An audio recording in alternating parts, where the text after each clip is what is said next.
చంద్రబాబు మడకశిర పర్యటనపై మాజీ మంత్రి సిడబ్ల్యూసీ సభ్యుడు రఘువీరారెడ్డి ఆసక్తికర వ్యాఖ్యలు చేశారు.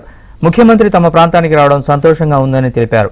ప్రభుత్వ కార్యక్రమాన్ని బలవంతపు తరలింపులు లేకుండా సాదాసీదాగా నిర్వహించారని ప్రశంసించారు. భవిష్యత్తులో ఇదే విధంగా ప్రతి కార్యక్రమాన్ని జరపాలని సూచించారు. మడకశిరలో గత 10 సంవత్సరాలుగా అపరిష్కృతంగా ఉన్న సమస్యలను పరిష్కరించాలని సీఎంని కోరారు. ఇచ్చిన హామీల్ని త్వరగా అమలు చేసే శక్తి భగవంతుడు సీఎం చంద్రబాబుకు ఇవ్వాలని కోరారు. నువ్వేం చేస్తావు?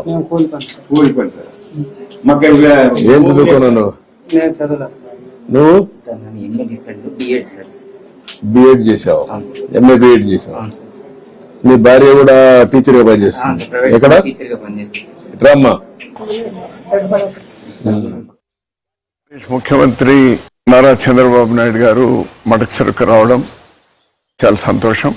ఒక ప్రభుత్వ కార్యక్రమాన్ని చాలా సాదాసీదాగా బలవంతపు తరలింపు లేకుండా ఆ సభను నిర్వహించడం చాలా సంతోషంగా ఉంది.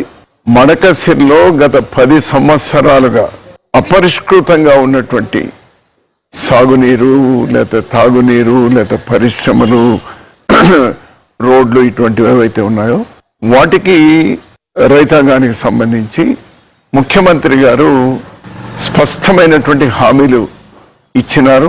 నా హర్షాన్ని వ్యక్తం చేస్తున్నాను. ఒక మడకశిర వాసిగా నా హర్షాన్ని వ్యక్తం చేస్తున్నాను. వాటన్నిటి కూడా వెంటనే ఇంప్లిమెంట్ చేసేటువంటి శక్తి కూడా భగవంతుడు ఈ ప్రభుత్వానికి ఇవ్వాలి. మడకశిరలో గత 10 సంవత్సరాలుగా పెండింగ్ ఉన్నటువంటివన్నీ పరిష్కారం కావాలి అని